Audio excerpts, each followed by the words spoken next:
Like Coach Gig says, hey there, and welcome to the locker room. Coach Arias here, and today's message is going to be practice makes perfect. Not only is it a special message, but we have a special guest, my friend Madison.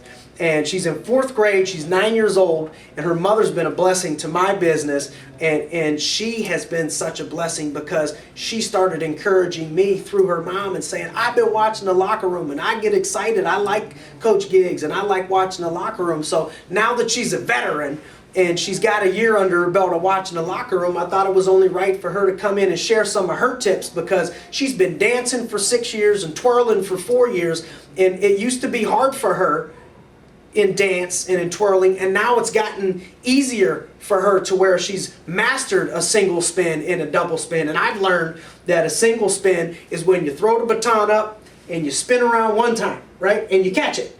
And then a double spin is when you throw the baton up, spin around 2 times, right, and then you catch it.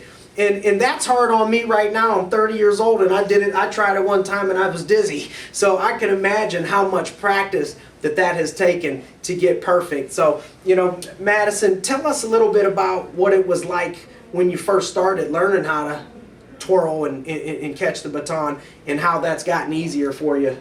Well, you start at a very small part, and then over here is the big part. So over the years, you get to the big part. Over the years, you get to the big part. So you start with the small part and then make progress. Awesome. And how many years do you think it's taken you to get from you first started trying to twirl to now you've gotten good at it? How many years? 6. About 6 years? Awesome. Or 2. Huh? Awesome. Or 2. 6 or 2. Somewhere between 2 and 6, but that's great. You know, the other thing that I know that you were talking to me about is how your teacher, every year, once you get good at something, she gives you something else hard to learn, right? Yeah. So is that right? What would you say about that? Just practice. So every year you got to practice Even more. even more because you get something new that you got to master and learn. Yep. That's preparing you for nationals, because the Young Americans team, the dance team that she's a part of, has been to nationals at Notre Dame, and they've placed in the top 2 or 3 multiple times over the years. Do you still have that acronym that you made for us, the practice? Yep. Okay, let's talk about practice. Prepare repeatedly acquires consistent talent in common environments. Preparing repeatedly acquires consistent talent in common environments. I love that. I love that about the practice. So you know, when you're talking about practice to master something, the last thing I wanted you to talk about is, what did you do before practice even to be great when you started practice? You remember talking to me about that?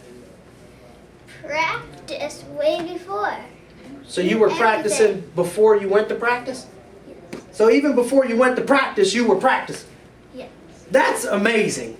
That's how you get good at something. So you know, I think it's amazing that what she's saying is that even before you get to practice to be great, you gotta practice before you get to practice. And the reason that you're practicing is to be great at the main stage and to be great in the game. You gotta practice, but in order to be great in practice, you gotta practice before practice, and that's why you can do a single spin and a double spin now, right? Yeah. So now if they practice to be perfect and they practice before practice, what are they gonna be living?